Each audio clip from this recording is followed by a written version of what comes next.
So far, I think the reaction's been really good. I mean, we've had, the New York Times has reviewed it, The Guardian, The Economist, Australian Financial Review, dong dong dong. I think there's been a lot of reviews on it, and the reviews have been, I think, I've been pleased with them. I've been pretty happy with what people are saying about it. The reviews on Amazon have been particularly really good, and those are from readers. And I've had, what's most important to me is that some Chinese folks have read it, Chinese who could read English, and they've liked it. And so that to me is probably the most important, pat on the back in some ways. So I was really happy about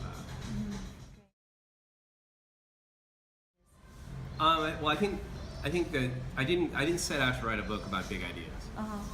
What I set out to do is to write a book about individual people along a single street in Shanghai.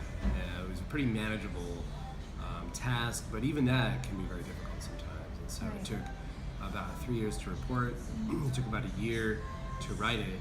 And I think that naturally, as I got to know these folks and became friends with them, big ideas started to spring up naturally.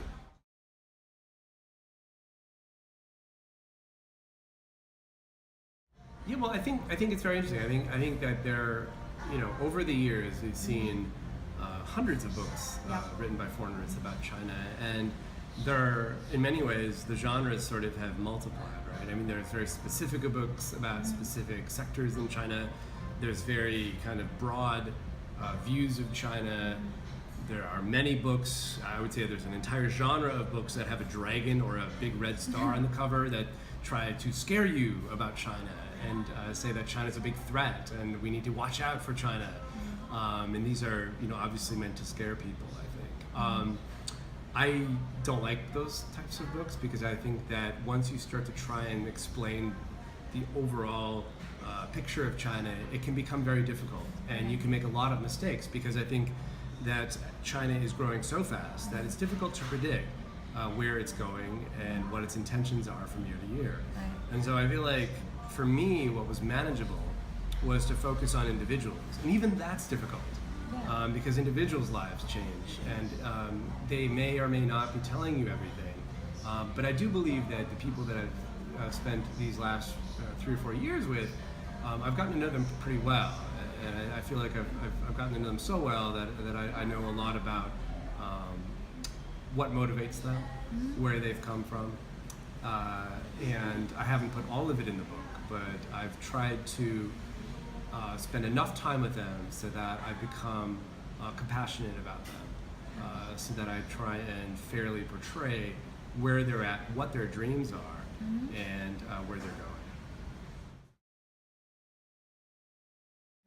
going. I thought Age of Ambition was a great book. I think, I'm not sure I was influenced by the book per se, because actually when I was writing the book, I think that book was released during the writing of it. I think that most of the influence that, my undergrad major was Spanish literature, so I'm a literature fan. I love reading literature. I love reading fiction. I love Tolstoy. I love Dostoevsky. I love Cervantes. I love a lot of classical literature.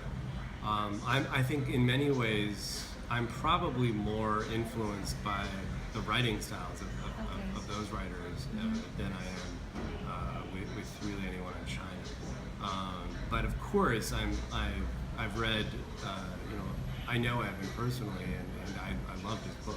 I thought it was excellent, and I think it told he did a really good job at framing this current age in China.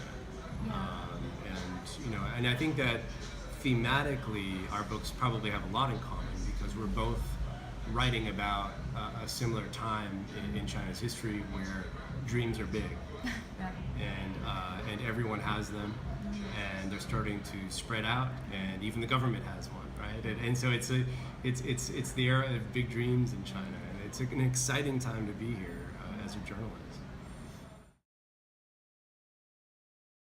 Oh, I think it's incredibly useful because I think as a businessman, who's operating in China, and China's one of your markets, I think it's essential to understand the motivations of your consumers. You need to know how your clients think, how the people you're marketing your products think, what their motivations are, how they make decisions, how they come to decisions, what their backgrounds are. That is all incredibly useful information, I think. And so I think that when you read this book, I hope that you'll understand where folks are coming from, and I think it would help you to probably better market products to, or better at least figure out who these folks are and how they think.